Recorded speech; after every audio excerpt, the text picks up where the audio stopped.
9 gods. 80 years. That's how long it took the gods of Egypt to decide who should rule the world. Not because the choice was complicated. Because everyone at that table had already lost something to get there. 80 years, arguing over a teenage boy with one eye, sitting where his murdered father used to sit. Picture that. 8 full decades, long enough for a person to be born, grow old, and die, spent deciding who deserved a throne that was legally his the entire time.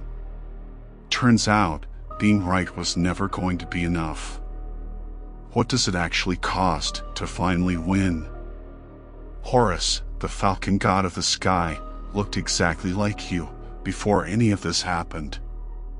He hid in the marshes of the Nile Delta because his mother told him to, and because the alternative was his uncle finding him first.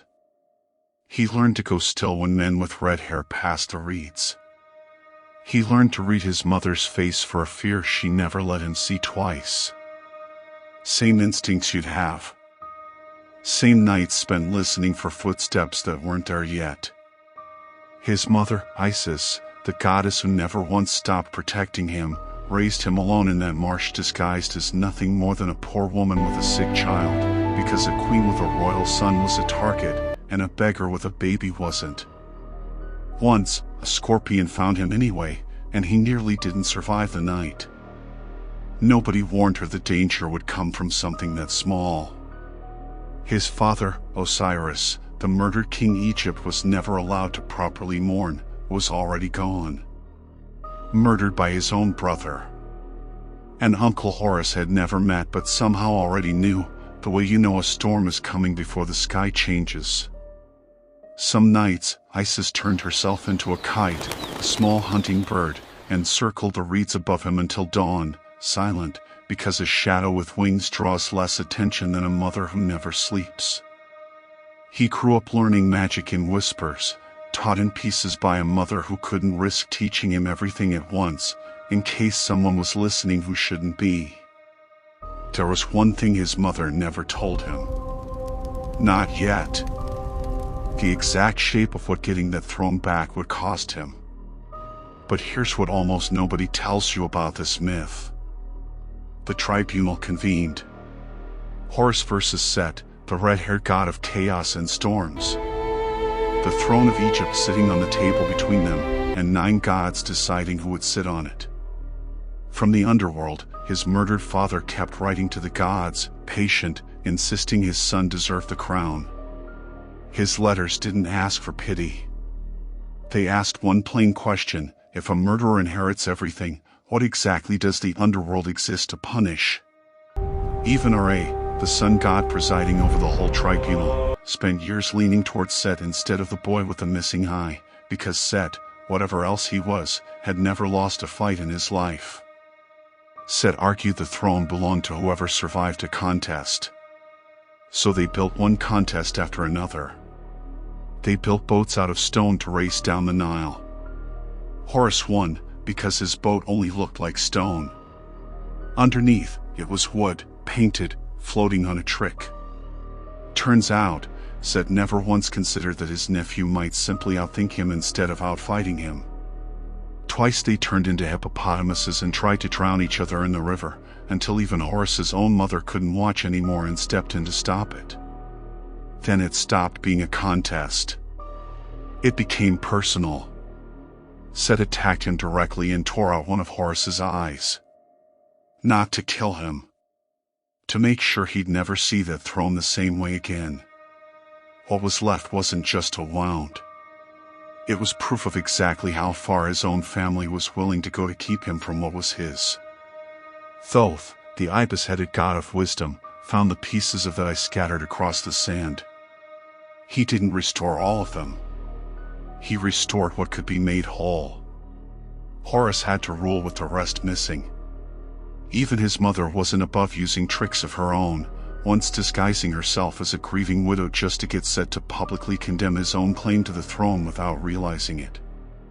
Every year after that, the tribunal met again. And again. 80 years is not one fight.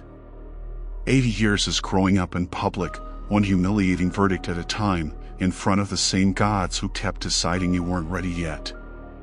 But there was one thing Set never accounted for. It's the reason you've heard of Horus, and almost nobody remembers the other gods who sat at that table. So what does it actually cost to finally win? Here's the part the old papyrus never says out loud, even though every version of the story shows it anyway. Horus won the throne. He also spent 80 years being told, in front of everyone who mattered, that he wasn't ready, that he wasn't strong enough, that his uncle might simply be the better king. He got the crown wearing a face that had already learned not to expect fairness from anyone, including his own family. That's not really a myth about a falcon-headed god. That's every promotion that comes after a year nobody should have survived. Every inheritance that arrives the same week as a funeral. Every congratulations that lands on someone who's already too tired to feel it. Every person who finally got the title, the house, the family name, and stood there wondering why it didn't feel like triumph was supposed to feel. That gap between winning and feeling like you won, that's not a flaw in you. That's the oldest part of this story, and it's 4,000 years old. Horus didn't win because he was stronger than Set. He was never stronger than Set. He won because he kept showing up to a tribunal that had already decided, over and over, that he wasn't enough, and he let that change him instead of letting it break him. That's not weakness. That was the only kind of winning that was ever actually available to him. It might be the only kind available to you, too. The symbol the Egyptians carved from the missing eye afterward, the one you've probably seen on a necklace without knowing its name, wasn't a symbol of victory. It was a symbol of the exact place where something had been taken, and something else had grown back in its place. Scribes noticed something else about the eye, centuries later. Divided into its traditional fractions, a half, a quarter, an eighth, all the way down, and they only ever add up to 63/64ths. Never a whole. The missing 64th, the story goes, was restored by magic alone. Some things, it turns out, math can't finish putting back together. It's easy to look at Horus sitting on that throne and call it a happy ending. It wasn't an ending. It was a boy who grew up faster than anyone should have to, and then had to rule a kingdom with whatever was left of him. Horus never truly won that throne. He survived long enough to be handed it. And then he had to decide, every single day after, what kind of king to be, with a face that still remembered every year it took to get there. But Horus wasn't the only one that tribunal changed. Set walked away from those same 80 years with something worse than a missing eye. He walked away believing chaos was the only language anyone would ever respect him in, and he was about to prove it. That myth is worse. And it's next.